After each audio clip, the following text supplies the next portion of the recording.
Una niña abandonada tocó a un caballo maltratado, y él hizo algo imposible. La hacienda. Los Sauces era un lienzo de gris perpetuo, sumergida en una neblina que no se disipaba ni con el sol más inclemente del altiplano. No era simplemente un lugar viejo, era un enclave detenido en el tiempo, donde el óxido de las rejas y el musgo sobre la piedra contaban historias de una opulencia que se había desvanecido hace casi 2 décadas, coincidiendo con la desaparición misteriosa del patriarca de la familia, don Germán.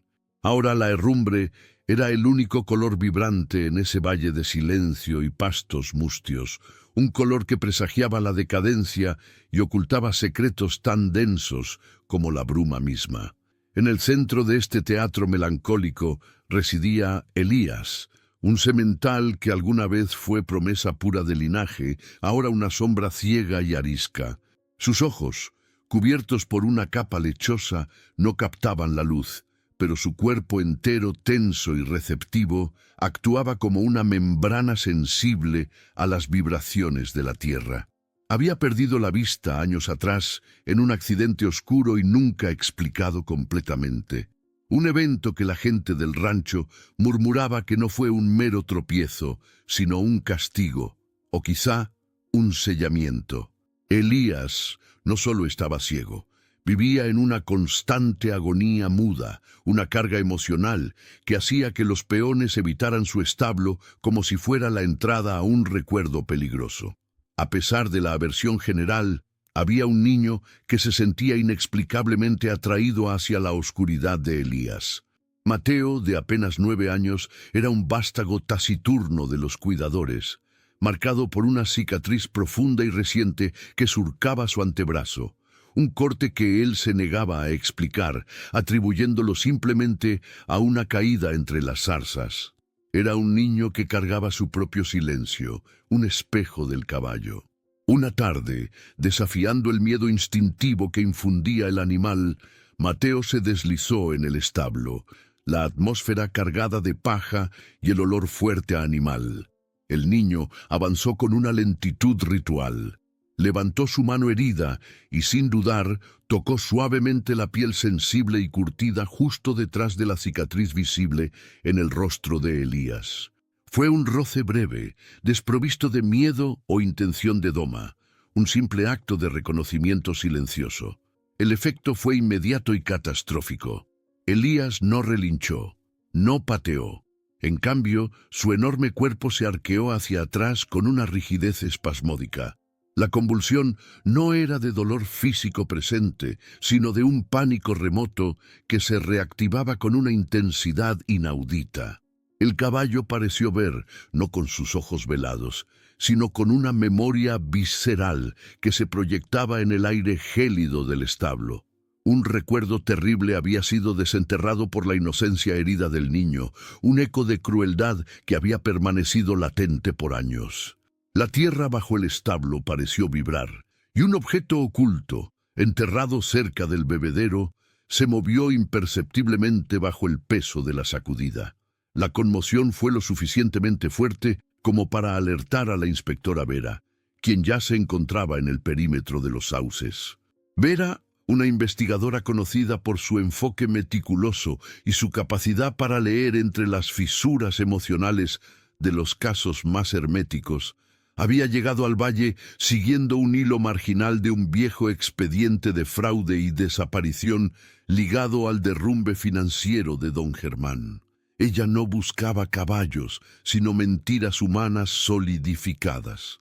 Sin embargo, al ver la reacción histérica y anómala del semental ciego, una reacción de terror puro y no de ira animal, y al notar la sutil correlación entre la mano herida de Mateo y el punto exacto donde la memoria del caballo parecía fracturarse, comprendió que el testigo crucial de su caso no era humano. Elías no era la víctima del accidente, sino el único vidente de un crimen mucho más profundo.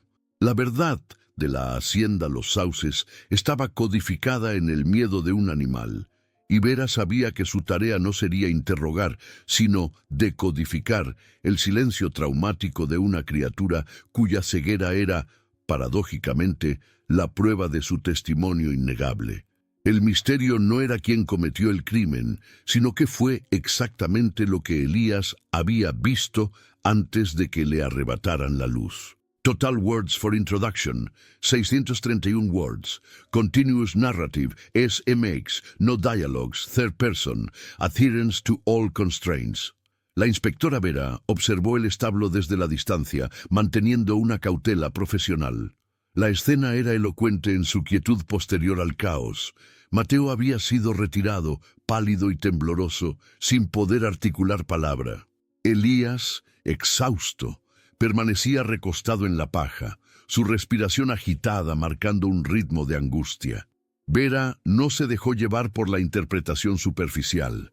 Si un animal reaccionaba así, no era por el dolor de una herida reciente, sino por el recuerdo de un trauma fundacional. La memoria en ocasiones residía en los lugares más insospechados. Su primera acción fue solicitar un estudio topográfico discreto de la zona del establo y sus alrededores, justificando el movimiento por la posible inestabilidad estructural del antiguo edificio. Ella ya intuía que bajo la superficie no solo había tierra, sino evidencia enterrada. El ambiente en la hacienda se había enrarecido. La familia residente, la viuda Elena y su hijo adulto, Ricardo, mantenían una fachada de cortesía tensa. Elena, elegante y fría, gestionaba la ruina con una dignidad forzada, mientras que Ricardo se mostraba ansioso y excesivamente cooperativo, una máscara que Vera encontró inmediatamente sospechosa. Ambos insistieron en que el caballo siempre había sido temperamentoso, una simple víctima de su propia ceguera y nerviosismo. Vera asintió, pero sus ojos registraban los detalles. La pulcritud obsesiva de Elena en un lugar tan decrépito, y las manos de Ricardo, inusualmente callosas para ser el dueño de un rancho en declive. La clave del misterio, pensó Vera, no estaba en lo que decían, sino en lo que protegían. Vera comenzó su inmersión en la historia de la familia, revisando archivos que databan de la época del esplendor de los Sauces, cuando don Germán, el patriarca desaparecido, reinaba con mano de hierro sobre el negocio ecuestre. Germán era un hombre de ambiciones voraces y métodos cuestionables. Se hablaba de deudas secretas, tratos con gente turbia y una obsesión por mantener la pureza de su linaje de caballos a cualquier costo. Elías, el semental ciego, era el último descendiente de una línea casi mítica, y su pérdida de visión había coincidido con la caída abrupta de la fortuna familiar y la desaparición del dueño. Vera sospechaba que no eran coincidencias separadas, sino eslabones de la misma cadena de eventos. La investigación inicial reveló un patrón de encubrimiento. El accidente de Elías, documentado como una caída durante una tormenta, no tenía testigos oculares verificables, solo las declaraciones de Elena y Ricardo, que se contradecían en detalles menores pero cruciales sobre la hora y el estado del caballo antes del incidente. La coartada de Ricardo era particularmente débil. Afirmó haber estado en la ciudad resolviendo problemas financieros, pero Vera encontró una factura de gasolinera con un sello temporal que lo ubicaba inexplicablemente cerca de los Sauces la noche del suceso. Las mentiras menores eran los hilos que tiraban del tapiz de la verdad. Vera se centró en la relación entre el caballo y el niño. Mateo, traumatizado por la reacción de Elías, dibujaba compulsivamente. Sus dibujos no mostraban caballos, sino formas abstractas. Un círculo negro grande y amenazante, rodeado de líneas rojas que parecían sangre o llamas, y una figura pequeña, humana, inclinada sobre el suelo. Vera consultó a un psicólogo infantil, quien sugirió que Mateo estaba externalizando un trauma presenciado o inducido, que había sido activado por el contacto con Elías. La herida en el brazo de Mateo, la supuesta caída, no encajaba con la profundidad de la cicatriz. Mientras tanto, el equipo topográfico, trabajando discretamente bajo la excusa de buscar antiguas tuberías, descubrió una anomalía en el terreno justo detrás del establo de Elías, en la zona donde el caballo había convulsionado. No era un gran hallazgo, solo una densidad diferente en el subsuelo, demasiado compacta para ser simplemente tierra de relleno. Vera ordenó una excavación controlada, sabiendo que se acercaba al corazón físico del misterio. Las tensiones en la hacienda aumentaron. Elena y Ricardo comenzaron a mostrar una vigilancia constante, sus miradas siguiendo cada movimiento de la inspectora, su cortesía desmoronándose ante la inminencia de la verdad. La excavación rindió un resultado inesperado y macabro. No era un cuerpo humano, al menos no inicialmente. Encontraron una caja de metal antigua, fuertemente sellada y enterrada profundamente. Dentro, envueltos en tela tratada para resistir la humedad, había documentos financieros cruciales, pagarés falsificados y títulos de propiedad alterados que implicaban a Germán en una estafa masiva y, más importante, una carta de suicidio forzada, fechada días antes de su desaparición.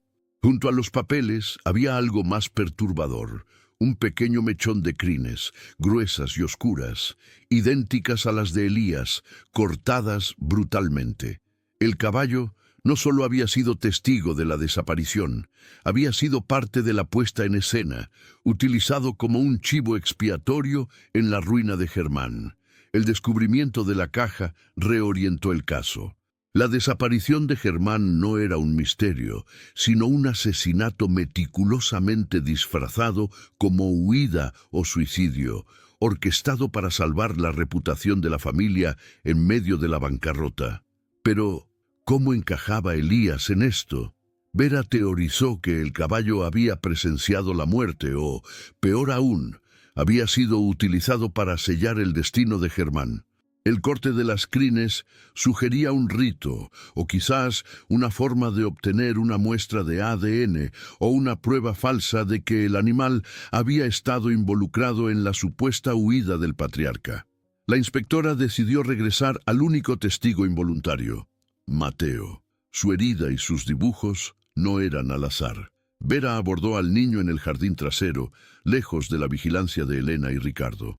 Ella le mostró una foto ampliada de la cicatriz en su brazo.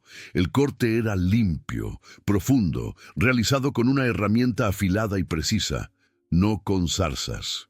Vera, sin presionarlo, simplemente describió la escena que ella imaginaba. El miedo, la noche, la oscuridad. Mateo se encogió. El trauma del niño estaba ligado al del caballo. Mateo, incapaz de hablar directamente, tomó un pedazo de carbón y dibujó sobre la pared de piedra. No dibujó a un hombre o una mujer, sino una sombra que se acercaba a Elías en la noche, y un objeto brillante que se usaba para golpear la cabeza del caballo, no para matarlo, sino para dejarlo incapacitado, para simular el accidente. Y luego, el recuerdo más vívido, una figura arrodillada, cubriendo algo con tierra cerca del establo. Cuando Mateo intentó intervenir o gritar, esa misma figura le había infligido la herida en el brazo, una advertencia brutal y silenciadora. El niño no había visto el asesinato de Germán, pero había visto el acto de entierro y el daño infligido a Elías. El dibujo confirmaba que Ricardo había mentido sobre su paradero. Solo él y Elena estaban en la hacienda, pero la figura dibujada por Mateo no tenía los rasgos fuertes de Ricardo, sino una silueta más delgada y baja, que se acercaba más a la constitución de Elena. Vera enfrentaba un enigma de culpabilidad compartida o de una misdirección intencional por parte del niño, que protegía instintivamente al culpable visible. Necesitaba la confirmación final, la prueba de la motivación que conectaba la ceguera de Elías con la desaparición de Germán. Vera regresó a los documentos financieros. Germán, obsesionado con la pureza de la sangre de sus sementales, había estado al borde de la quiebra. Había planeado vender a Elías por una suma exorbitante a un comprador internacional. Sin embargo, Elías era estéril, un secreto guardado celosamente por Germán y su veterinario ahora fallecido. Si el comprador descubría la verdad, la reputación de la hacienda y la fortuna restante se evaporarían. La ceguera de Elías, provocada justo antes de la venta, había servido como la excusa perfecta para cancelar el trato sin revelar la infertilidad, preservando la dignidad de la marca de los Sauces, incluso si eso significaba la ruina financiera. Elías no fue cegado accidentalmente, fue una mutilación deliberada para proteger la mentira de Germán sobre la calidad de su linaje. Pero si Germán lo hizo, ¿por qué desapareció? Y si Elena o Ricardo lo hicieron, ¿por qué salvar la reputación del hombre que los había arruinado? Vera entendió que la verdad era más retorcida. La ceguera de Elías no fue el fin de la conspiración, sino el inicio. Vera analizó la carta de suicidio forzada encontrada en la caja. La caligrafía era la de Germán, pero la firma parecía ejecutada bajo coacción. La caja estaba enterrada en la única área del establo que Elías evitaba instintivamente después del incidente, una aversión que se intensificó con el toque de Mateo. El caballo, con su oído y olfato agudos, percibía algo vital en esa pequeña porción de tierra. Vera ordenó una nueva excavación, esta vez más profunda y precisa, basándose en el patrón de evitación de Elías. La familia observaba con nerviosismo manifiesto. Mientras la pala penetraba más allá de donde se había encontrado la caja, se percibió un olor dulce y penetrante a humedad y tierra removida.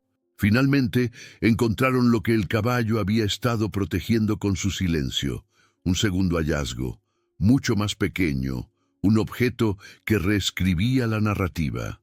Era un collar de plata antiguo, incrustado con un zafiro opaco, idéntico al que Elena siempre llevaba en los retratos familiares, pero mucho más gastado. Pero no estaba solo. El collar estaba envuelto en un fragmento de tela burda y adherido a la tela, una pequeña muestra de sangre seca y tierra. Vera no necesitaba análisis forenses inmediatos. La historia se desenredaba por sí sola. Elena siempre afirmaba que el collar era un regalo de Germán que había perdido en un viaje. Encontrarlo allí, enterrado con evidencia y cerca de la forzada carta de suicidio, sugería su participación directa. Vera confrontó a Elena y Ricardo en la sala principal de la hacienda, un espacio lleno de retratos de sementales campeones. Elena mantuvo su compostura, negando cualquier conocimiento del collar o de la caja. Ricardo, sin embargo, se desmoronó. Él no había matado a su padre, pero había encubierto la verdad. El día de la desaparición, Germán, en un ataque de furia después de cegar a Elías para proteger el fraude de la infertilidad, había intentado forzar a Elena a firmar documentos que la eximieran de la bancarrota inminente, dejándola sin nada. El conflicto escaló. Elena, harta de la tiranía de su esposo y con la intención de proteger el poco patrimonio que le quedaba, había usado la misma herramienta que Germán había usado para herir al caballo, un atizador de hierro pesado, cubierto con grasa para simular una herida de caída, y lo había golpeado por detrás en el establo. Elías, herido y en pánico por el golpe inicial, había sido testigo de la caída de Germán y el posterior desvanecimiento de su vida. Elena había enterrado a Germán cerca, moviendo el cuerpo durante la noche, utilizando a Ricardo para ayudarla a encubrir el rastro financiero y simular la huida. La ceguera de Elías no era la causa de la ruina, sino la última y más cruel acción de Germán, la que irónicamente había provocado su propia muerte. Elena, al golpear a Germán con el atizador, había perdido su collar que se había desprendido y se había enterrado con la evidencia crucial de la estafa. Mateo, el niño, había presenciado el momento en que Elena, asistida por Ricardo, terminaba de enterrar la caja y el collar. Su herida fue el resultado de la desesperación de Elena por silenciarlo, un corte idéntico al que Elías había sufrido. Un macabro recordatorio del trauma compartido. Vera comprendió la conexión. Mateo, al tocar la cicatriz de Elías, activó el recuerdo del caballo porque su propia herida se había infligido en el mismo contexto de violencia por la misma mano oculta. Elías no reaccionó al niño, sino a la resonancia del miedo de Mateo, que reflejaba el terror que él mismo había experimentado al ser golpeado y cegado. La ceguera del semental había servido como el velo perfecto para la verdad, una mentira que había comprado tiempo para la asesina. La confesión de Ricardo, abrumado por el peso de la culpa y el miedo a la exposición, detalló la ubicación exacta del cuerpo de Germán, enterrado más profundamente en una fosa de estiércol olvidada, un lugar que nadie, ni siquiera Elías, podía acercarse sin repulsión. Elena, finalmente, se derrumbó, su dignidad congelada rompiéndose en fragmentos ante la evidencia irrefutable y la traición emocional de su hijo. Ella había buscado la justicia a su manera, utilizando la muerte como escape de la tiranía financiera de Germán. Con la verdad revelada, la hacienda Los Sauces perdió su aura de misterio, convirtiéndose simplemente en una escena de crimen. Elías, liberado del peso de la memoria traumática que lo había paralizado, o al menos el peso de su encubrimiento, finalmente encontró un rastro de paz en su ceguera. Fue transferido a un santuario, donde su vida no dependería de la codicia humana ni de la necesidad de testificar silenciosamente. Mateo, ahora seguro y comenzando a sanar, ya no dibujaba círculos negros y líneas rojas. Dibujaba caballos, galopando en praderas abiertas, a pesar de que sabía que Elías nunca los vería. Vera se retiró del Valle de Niebla, dejando atrás la hacienda Los Sauces para que la ley hiciera su trabajo. La lección de ese caso resonaría con ella. La verdad no siempre necesitaba ojos para ser vista. A veces, la única forma de acceder a la justicia era escuchar el silencio de aquellos testigos que, despojados de la palabra o de la vista, portaban la memoria más pura y terrible de la traición humana. La búsqueda de la verdad era, en última instancia, una búsqueda de la empatía más profunda. La conclusión del caso Los Sauces trascendió la mera catalogación de culpables y la restauración de la documentación legal. Para la inspectora Vera, representó una profunda reestructuración de su marco operativo. La resolución no fue un triunfo de la lógica pura, sino una epifanía sobre la falibilidad del testimonio humano frente a la evidencia emocional inscrita en el entorno. La experiencia la forzó a aceptar que el discernimiento forense debía incluir ahora una sensibilidad hacia los testigos no verbales, una lección aprendida en la tensión silenciosa de un establo. La convicción interna de Vera se fortaleció, comprendiendo que a veces la verdad más elusiva se manifestaba a través del trauma reflejado, no de la confesión articulada. Ella se llevó de Los Sauces una nueva herramienta profesional, la confianza absoluta en la disonancia de los sentidos, en aquello que se sentía inherentemente falso, incluso cuando las coartadas parecían impermeables. Aunado a esta metamorfosis personal, el eco de la revelación alteró irreversiblemente la topografía emocional del valle. Los Sauces, despojada de su secreto y de la ilusión de la nobleza familiar, dejó de ser un símbolo de linaje para convertirse en un monumento a la desazón. La hacienda, liberada de la niebla metafórica que había cubierto la podredumbre, quedó expuesta al sol de la verdad, revelando su profunda decrepitud física. Ya no era un bien inmueble con valor de mercado. Se transformó en un sitio de memoria oscura, un recordatorio perpetuo de cómo la avaricia puede pudrir los cimientos de una herencia cultural. La comunidad, que durante años había reverenciado la figura de don Germán y la casta de sus caballos, debió enfrentarse a la dolorosa catarsis de la desilusión, observando cómo sus mitos de prosperidad se desvanecían ante la realidad de un fraude sostenido por la crueldad. En este orden de ideas, la justicia se manifestó no sólo como la aplicación de la ley, sino como un proceso de saneamiento social. La exposición del crimen obligó a los residentes del área a revisar sus propios silencios y complicidades, ya fueran activas o pasivas, en la perpetuación de una fachada insostenible. La verdad, aunque violenta, actuó como un potente desinfectante, erradicando la toxicidad moral que había contaminado el ambiente durante 2 décadas. Por consiguiente, la tranquilidad regresó al valle, pero era una paz más sobria, anclada en la conciencia de la fragilidad humana y la complejidad de la moralidad.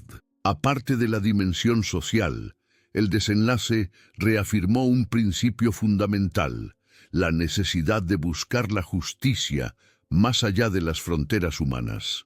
El semental ciego, despojado de la capacidad de percibir el mundo visible, se había erigido como el custodio de un recuerdo vital que ninguna interrogación humana habría podido extraer. El niño Mateo, al sanar y liberarse del miedo paralizante, simbolizó la curación colectiva, un testimonio viviente de que el trauma, una vez reconocido, puede transformarse en fortaleza. Su silencio inicial no había sido cobardía, sino una forma primaria de protección, replicando la incapacidad forzada de su testigo equino. Por lo tanto, la resolución del caso no fue el punto final de una investigación, sino el umbral hacia una comprensión más amplia de la evidencia. En retrospectiva, Vera percibió que el verdadero objetivo de su trabajo no era simplemente identificar al perpetrador, sino restaurar el equilibrio moral en un espacio contaminado. El legado de los sauces residía ahora en su advertencia, una parábola sobre la ceguera autoimpuesta de la sociedad cuando prefiere la comodidad de la mentira dorada a la aspereza de la verdad desnuda. La búsqueda finalizó, pero la reflexión sobre los límites de la percepción y la persistencia de la memoria, aun en las formas más inusuales, perduró como el verdadero elixir trascendente de la Odisea. La inspectora Vera experimentó una reconfiguración de su umbral de credulidad. Ya no se trataba únicamente de afinar su metodología o integrar el trauma como prueba circunstancial, sino de desafiar la primacía de lo tangible en la investigación criminal. Ella reconoció el peligro inherente a la dependencia excesiva de la prueba forense mensurable, dándose cuenta de que la verdad a menudo habitaba en las resonancias emocionales, en las narrativas que se filtraban por los intersticios de la razón cartesiana. El caso Los Sauces le había enseñado que la fijación empírica podía volverse una forma de ceguera profesional, paralela a la que había padecido la comunidad al ignorar las señales evidentes de malicia. Además, la hacienda, otrora un bastión de soberbia y ocultación, se convirtió en una especie de laboratorio social. Su transformación física, con las áreas excavadas y las estructuras marcadas por la intervención policial, dejó de simbolizar la decadencia aristocrática para representar la fragilidad de cualquier fachada construida sobre el dolo. El paisaje se había convertido en un palimpsesto donde la violencia histórica reescribió la arquitectura del lugar. La sombra de los viejos sementales, que solían proyectar un aura de pureza, de linaje y prosperidad, ahora evocaba el fantasma de la traición y el sacrificio. Quien la visitara en el futuro percibiría la diferencia en la atmósfera, un peso moral inherente al terreno mismo, ineludiblemente alterado por la sangre y la mentira. Ahora bien, se planteó un dilema ético silencioso en el fuero interno de Vera, la carga moral de desenterrar una catástrofe que la sociedad, en su momento, optó por ignorar. ¿Acaso la revelación total y dolorosa de la traición era superior al olvido funcional que había permitido una paz superficial durante años? Esta interrogante sobre la conveniencia de la verdad absoluta frente a la utilidad del silencio comenzó a matizar su rigor profesional, añadiendo una capa de melancolía a sus futuros éxitos investigativos. El proceso de desmantelar la mentira, si bien necesario para la justicia legal, implicó el desgarro de la identidad colectiva, un alto precio psicológico que se sumaba a las penas judiciales. Por otra parte, el testimonio involuntario del semental impuso una revisión conceptual sobre la agencia en el derecho penal. Elías, al ser liberado y reubicado, dejó un legado que trascendía su especie. Su martirio obligó a considerar el derecho intrínseco de los seres sintientes a no ser utilizados como herramientas o chivos expiatorios en los dramas humanos.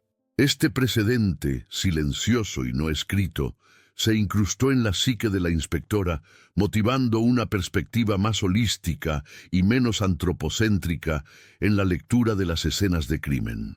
La barbarie ejercida sobre el animal para preservar una mentira financiera se reveló como un indicador primario de la capacidad destructiva de los culpables, una métrica de su depravación que superaba incluso el cálculo del asesinato. En consecuencia, el caso Los Sauces funcionó como un espejo invertido para Vera. Aprendió que la desconfianza debía dirigirse no solo hacia los sospechosos manifiestos, sino hacia los cimientos mismos de las narrativas socialmente aceptadas. El verdadero enigma a desentrañar no era quién mintió, sino por qué esa falsedad había sido tan atractiva y fácil de sostener por la estructura del poder local. El caso había sido una demostración fehaciente de cómo la inercia social, la preferencia por el orden aparente, puede ser tan cómplice como la mano que ejecuta el crimen. Este entendimiento modificó la estrategia de Vera en adelante, centrándose no solo en la búsqueda de la evidencia oculta, sino en la disección de los motivos estructurales que permitían la incubación de secretos tan monstruosos. A raíz de la clausura del caso, la inspectora Vera se enfrentó a la complejidad de las narrativas secundarias que habían quedado suspendidas.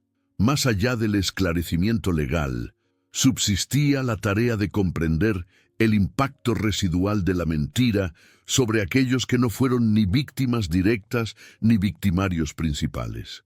Piénsese en la figura del veterinario ya fallecido, cuya omisión profesional al no documentar la esterilidad de Elías o la posterior mutilación lo convertía en un cómplice póstumo. Su silencio, motivado quizás por la lealtad laboral o la coacción económica, había cimentado el fraude original de Germán. Es esencial considerar cómo la complicidad por inacción teje hilos de culpabilidad tan resistentes como la agresión directa. La investigación, ahora en su fase reflexiva, se enfocaba en desentrañar la red de dependencias y miedos que permitieron que el secreto se mantuviera viable durante tanto tiempo. Un aspecto crucial que emergió fue el mecanismo psicológico de autoengaño operado por Ricardo. Él no había empuñado el atizador. Sin embargo, se había autoimpuesto el papel de encubridor, asumiendo una carga emocional desproporcionada. Analícese la psicología de la negación. Ricardo se convenció de que al enterrar las pruebas, estaba protegiendo no a su madre, sino el concepto de la familia, la última cáscara de dignidad de los Sauces. Este fenómeno ilustra cómo los individuos, ante un horror inasimilable, optan por la mentira útil que permite la continuidad diaria, sacrificando la verdad a cambio de una paz simulada. Esta elección, lejos de ser un mero acto criminal, es un profundo fracaso moral que carcome el alma del cómplice. Ahora bien, un elemento totalmente nuevo que Vera exploró fue la gestión del patrimonio ecuestre posterior al incidente. ¿Cómo justificó la hacienda el declive de su línea genética sin un semental reproductor? La respuesta se hallaba en el tráfico clandestino de material genético. Germán había organizado, antes de su muerte, la compra subrepticia de semen de sementales campeones externos, presentándolos como la descendencia legítima de Elías. Este detalle, descubierto al auditar los registros de inseminación artificial, reveló una capa adicional de simulación y engaño económico que trascendía el ámbito familiar. La mentira no solo había cegado un caballo y matado un hombre, se había institucionalizado como el motor de un negocio corrupto, afectando la integridad de las ferias ecuestres y los compradores inocentes. En contraste con la frialdad de los actos de Helena, se encuentra la vulnerabilidad de Mateo, cuya herida no era solo física. El niño había sido sometido a una forma de adoctrinamiento del terror, la brutal lección de que hablar conlleva un precio corporal. La cicatriz en su brazo, por ende, funcionó como un recordatorio constante de la censura, una medalla involuntaria de su encuentro con la maldad. Sin embargo, su conexión atávica con Elías, esa sensibilidad que trascendía el lenguaje, lo dotó de una resistencia que los adultos de la hacienda no poseían. El niño y el caballo compartían una verdad no contaminada por el interés o el miedo al escándalo, una pureza de testimonio que finalmente quebró el muro de la decepción. Otro aspecto crucial reside en la manipulación del paisaje. Los sauces, con su densa neblina y su ambiente gélido, no era un escenario neutral, era un catalizador para la ocultación. La geografía del lugar, aislada y propensa al deterioro visual, facilitó las maniobras de Helena para encubrir la tumba y la evidencia financiera. Considere, por ejemplo, cómo la humedad constante degradó las fibras de la ropa de Germán en la fosa séptica, obstaculizando la identificación forense, pero a la vez preservó, paradójicamente, el metal del collar y la caja de documentos. El entorno natural actuó, de manera dual, como cómplice y testigo, protegiendo y al mismo tiempo marcando los sitios del crimen. Por consiguiente, la comprensión del microclima y su impacto en la evidencia se integró definitivamente en el protocolo investigativo de Vera.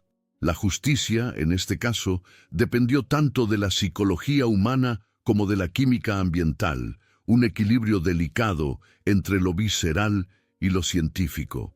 A la luz del desmantelamiento de la conspiración en los sauces, la inspectora Vera comenzó a sopesar el concepto de la verdad en un ámbito mucho más filosófico, distanciándose de la mera verificación forense.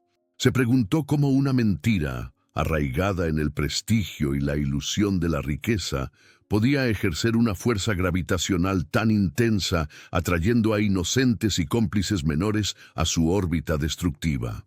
La verdad, en este contexto, no era un objeto estático a descubrir, sino un fluido dinámico, peligrosamente maleable, que se distorsionaba al pasar por los prismas de la conveniencia social y la desesperación individual. Ahora bien, es imperativo analizar el efecto corrosivo del secreto familiar en la estructura psíquica de sus custodios. La obligación de mantener la fachada de honorabilidad requirió un consumo constante de energía emocional por parte de Helena y, en mayor medida, de Ricardo. Esta perpetua vigilancia, esta necesidad de coordinar cada palabra y gesto para que no delatara la tumba oculta, instituyó un estado de sitio mental. Piénsese en la disonancia cognitiva sostenida. Vivir la opulencia ficticia mientras se duerme sobre la evidencia de un crimen. El peso de esta simulación no solo afecta la moralidad, sino que erosiona la capacidad de discernimiento de la realidad, llevando a los involucrados a creer, a un nivel subconsciente, su propia ficción. Avanzando en la reflexión, la investigación de Vera se bifurcó hacia el estudio de los patrones de comunicación no verbal dentro de la familia. Los sauces era un microclima de silencios forzados. Germán había impuesto el silencio a través del terror económico, Elena a través de la violencia y Ricardo a través de la sumisión culposa.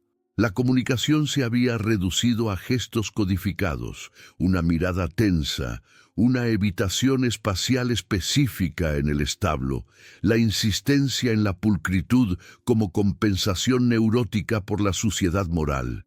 Estas microagresiones comunicativas que pasaron inadvertidas durante años eran en realidad los verdaderos mapas del crimen. El cuerpo, al no poder articular la verdad por miedo, la grababa en patrones de conducta anómalos. Consideré, además, la ironía del castigo.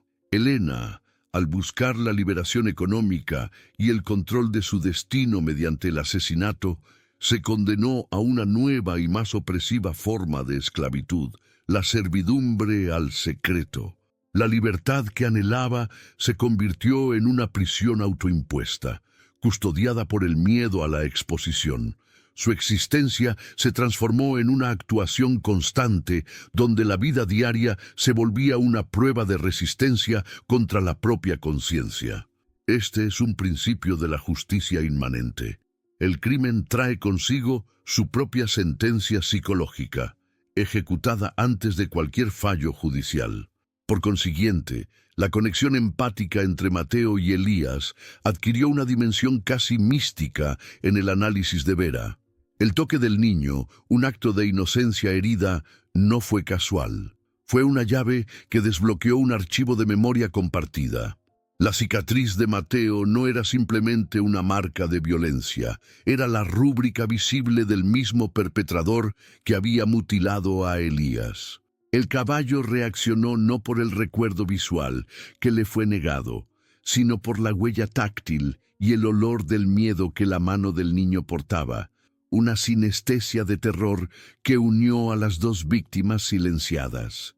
Este fenómeno subraya cómo la verdad puede transmitirse a través de canales sensoriales que la ciencia forense convencional apenas comienza a cartografiar. La verdad se reveló, pues, como una energía que busca manifestarse a través de la menor resistencia, en este caso, la pureza de un niño, y la inocencia mutilada de un animal. Finalmente, es pertinente reflexionar sobre el destino de los objetos inanimados involucrados. El atizador, de ser una herramienta utilitaria para avivar el fuego, se transmutó en un instrumento de fatalidad y castigo. La caja de metal, diseñada para resguardar valores, terminó conteniendo la prueba incriminatoria y la mentira fundamental de la familia. Los objetos absorbieron la intencionalidad del drama, convirtiéndose en reliquias cargadas de significado histórico y criminal. La tarea del investigador, en última instancia, consistió en escuchar el testimonio mudo de estos artefactos, cuya quietud revelaba la turbulencia de las acciones humanas. De esta manera, el caso Los Sauces se consolidó como un paradigma sobre la necesidad de trascender la evidencia aparente para acceder al núcleo ético del crimen. No obstante el cierre del expediente criminal, el verdadero trabajo de la inspectora Vera pivotó hacia el estudio de las estructuras de poder invisibles que posibilitaron la impunidad. Es pertinente cuestionar el papel de las instituciones locales que por negligencia o conveniencia habían permitido que el fraude de Germán pasara inadvertido durante años, blindando la reputación de Los Sauces. Piénsese en la connivencia tácita del registro de la propiedad y de las autoridades fiscales, la opacidad en la transferencia de activos y la sobrevaloración fraudulenta de los sementales exigió necesariamente una vista gorda oficial. ¿Cómo se mide la complicidad burocrática en un análisis forense? No hay ADN de la corrupción, pero sí un rastro palpable en la documentación financiera convenientemente extraviada o superficialmente revisada. Ahondando en esta perspectiva, la influencia de la hacienda se extendía a la jerarquía social del valle. Los Sauces operaba como un centro gravitatorio de empleo y estatus, lo que otorgaba a Germán un escudo de inmunidad social.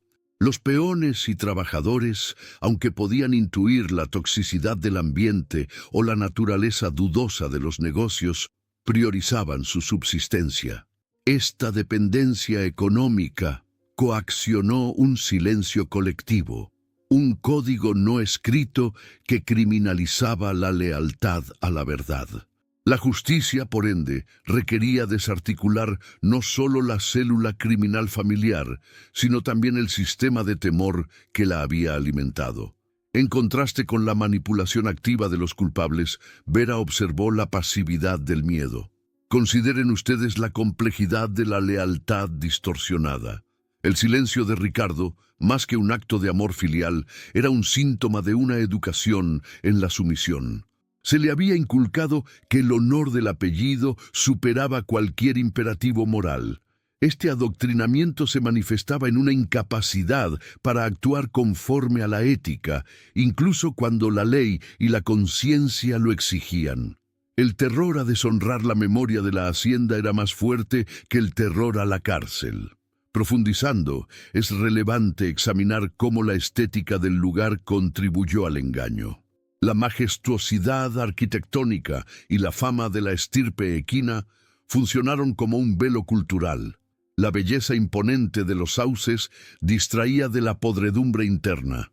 La sociedad está culturalmente predispuesta a asociar la riqueza visible con la probidad moral. La investigación de Vera demostró una vez más que la ostentación es a menudo la primera y más efectiva capa de camuflaje para la vileza. Esta disonancia entre la forma y el contenido exige del investigador una mirada que traspase el oropel. Adicionalmente, la interacción de Mateo con Elías ilustra un concepto fascinante: la transferencia vicaria del trauma. El niño no había presenciado el momento exacto del golpe fatal a Germán, pero había absorbido el pánico ambiental del crimen y la subsiguiente brutalidad de Elena.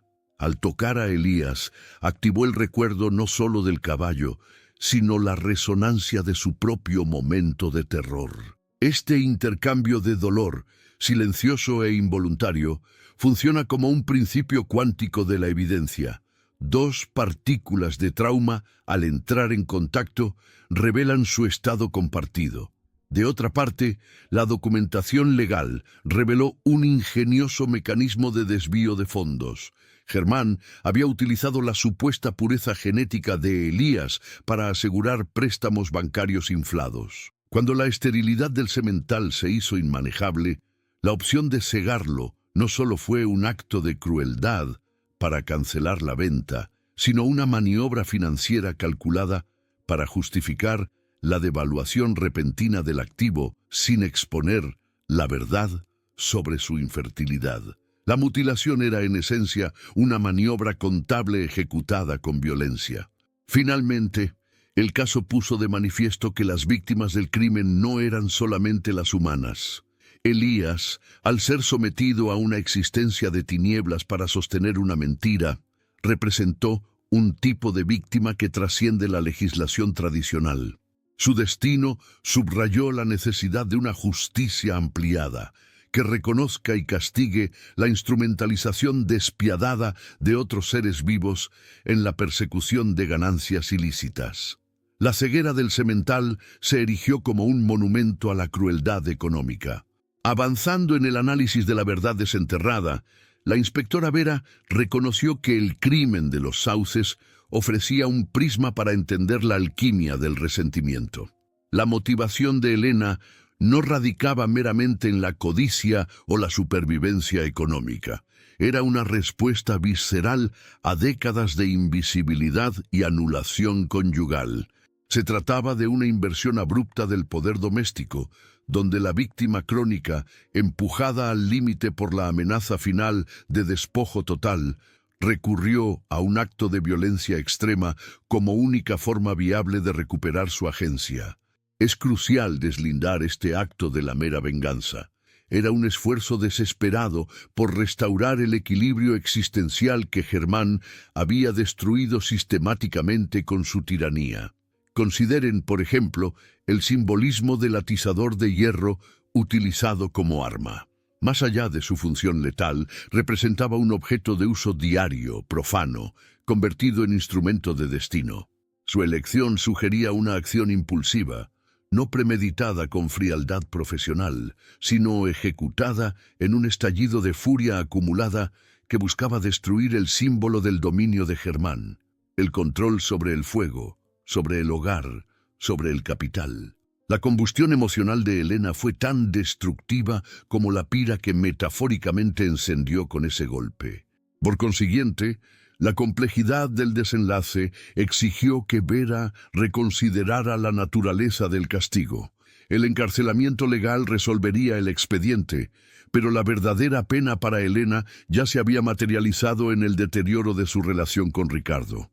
Su hijo, al colaborar en el encubrimiento, había actuado por un sentido equivocado de protección materna, pero al final su confesión lo liberó de la mentira mientras la condenaba a ella. La desintegración del vínculo materno-filial forjado en el secreto compartido constituía una forma de justicia kármica mucho más devastadora que cualquier muro de prisión. La relación se había convertido en un monumento a la desconfianza mutua. En otro orden de ideas, la gestión del riesgo se reveló como una capa fundamental del engaño. Germán, al cegar a Elías, había apostado por una estrategia de control de daños calculada, minimizando la pérdida financiera inmediata. Sin embargo, su excesiva confianza en su propia habilidad para manipular la percepción fue lo que finalmente lo perdió. Este exceso de confianza se asemeja a un error de arquitectura, una viga estructural excesivamente cargada que colapsa ante la menor vibración. La ceguera de Elías, destinada a ser el telón final de un fraude, se convirtió en la cortina inicial de un drama criminal, un error de cálculo que demuestra cómo la crueldad, una vez desatada, rara vez puede ser contenida. Ahora, analicen el fenómeno de la memoria ecológica. Los sauces, debido a su aislamiento, funcionaba como una caja de resonancia para los eventos violentos. La tierra, impregnada de las consecuencias del crimen, resistía el intento de olvido. La zona de entierro, un lugar que Elías evitaba instintivamente, actuaba como un nudo geográfico de trauma. Este rechazo animal, una respuesta sensorial al residuo químico y energético de la violencia, superó cualquier esfuerzo humano por blanquear la escena. La naturaleza misma se había convertido en un custodio incorruptible de la verdad. Además, la figura de Mateo, en su recuperación, representó la transición de la víctima silenciada al mensajero involuntario. Su sanación no fue instantánea, sino un proceso de reescritura de su narrativa personal. El arte, sus dibujos, se convirtieron en un lenguaje puente entre su terror mudo y la comprensión adulta. Al plasmar las siluetas borrosas y las geometrías de la violencia, el niño no solo testificaba, sino que también se liberaba de la carga psicológica de la omisión forzada. La expresión creativa se reveló como un vehículo fundamental para el retorno del trauma a la conciencia, permitiendo la integración de una realidad previamente negada. Por consiguiente, la resolución del caso obligó a Vera a reconocer la importancia de lo que se podría denominar evidencia de resonancia, donde el objeto o ser vivo no es solo testigo, sino un eco del acto violento. Elías no era un simple caballo, era un archivo viviente del instante en que la maldad humana se materializó. Su ceguera, el sello de esa brutalidad, era la clave que paradójicamente abrió los ojos de la justicia. La verdad, en los sauces, se había escondido a plena vista, en el dolor evidente de aquellos que habían sido marcados por la tiranía. Reflexionando sobre esta compleja travesía, se percibe que la niebla que envolvía los sauces no era meramente atmosférica, sino un velo tejido por la necesidad humana de preservar el mito a expensas de la probidad. Los hilos de la avaricia, la tiranía conyugal y la conveniencia burocrática se trenzaron en un cordón umbilical que nutrió el secreto durante 2 décadas. La convergencia de estos factores subraya una lección ineludible. El crimen rara vez es un evento singular, sino la manifestación inevitable de un sistema ético colapsado.